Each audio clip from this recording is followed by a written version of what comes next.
გარემოსდაცვის სამინისტრომ სტიქიასთან დაკავშირებით ოფიციალური განცხადება გაავრცელა, რომლის მიხედვითაც ყველაზე მაღალი ნალექიანობით ქობულეთი, ქედა და ჩოხატაური გამოირჩეოდა. ძლიერი ქარი აღინიშნა ზღვის სანაპირო ზოლში, შიდა ქართლში, თბილისში და მდინარე თერგის ხეობაში.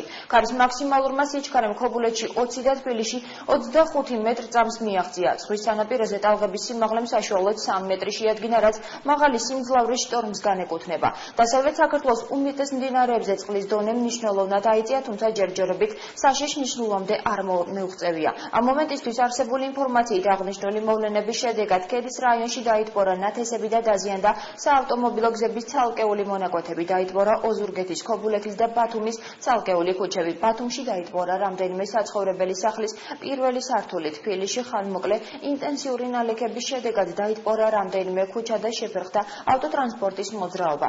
საგანგებო სიტუაციების დეპარტამენტის მიერ მიწოდებული ინფორმაციით წყალსატუმბის სამუშაოები ჩატარდა ოზურგეთის, ქობულეთის და ბათუმის ცალკეულ ქუჩებზე.